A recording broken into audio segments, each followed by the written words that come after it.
তো বন্ধুরা আবার চলে এসেছি তোমাদের সামনে নতুন কোনো ভিডিও নিয়ে।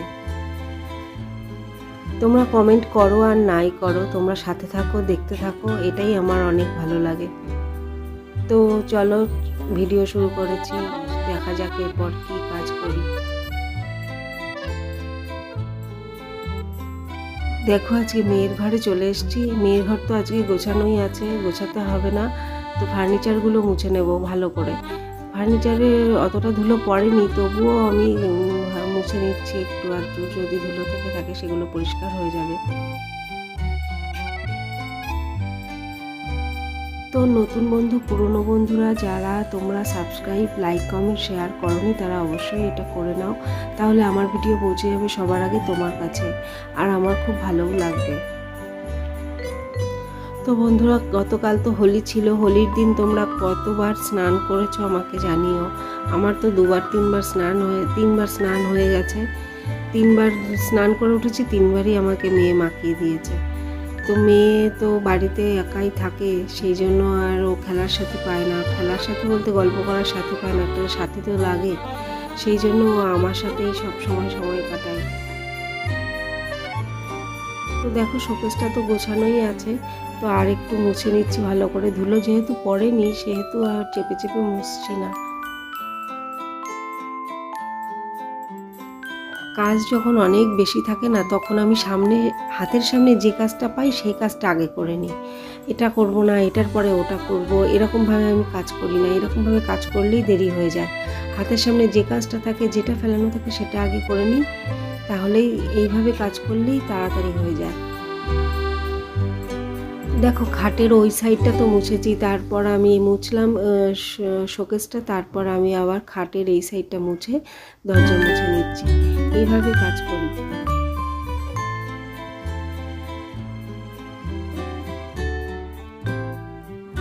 এই ঘরটা তো কমপ্লিট হয়ে গেছে, দরজা মুছছি। বাকি আছে আরেকটা জিনিস, সেটা হলো টেবিল।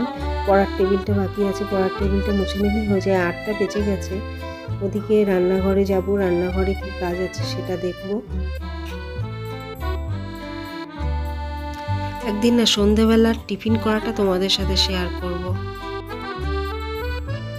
তো দেখো আজকে সন্ধেবেলায় আমি চাউমিন করেছিলাম, কড়াই টড়াই সবই পড়ে আছে, এখনো কিছু ধোয়া হয়নি, পরিষ্কারও করা হয়নি।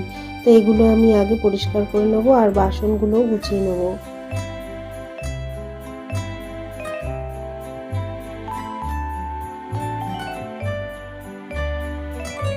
তো দেখো বাসনগুলো তো গুছিয়ে নিচ্ছি, এবার গ্যাস স্টোভটা মুছে পরিষ্কার করে নেব।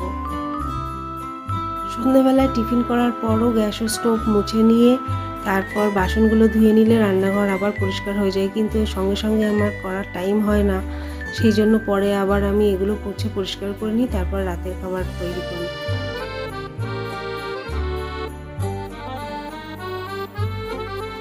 সব তো পরিষ্কার হয়ে গেছে, এবার বেসিনে কটা বাসন আছে সেই বাসনগুলো ধুয়ে নেব।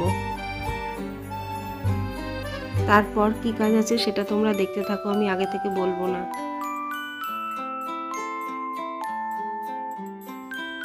তো বন্ধুরা হোলি যেতে না যেতেই তো গরম খুব পড়ে গেল, প্রচণ্ড তাপদাহ শুরু হয়ে গেছে। তো এই গরমে তোমরা কারা কারা আমের শরবত খেতে ভালোবাসো, আম পোড়া খেতে ভালোবাসো, আমের নানা রকম রেসিপি, শরবতের রেসিপি খেতে ভালোবাসো, তারা আমাকে কমেন্টে জানিও। তো দেখো গল্পে গল্পে আমার বাসনগুলোও ধোয়া হয়ে গেছে।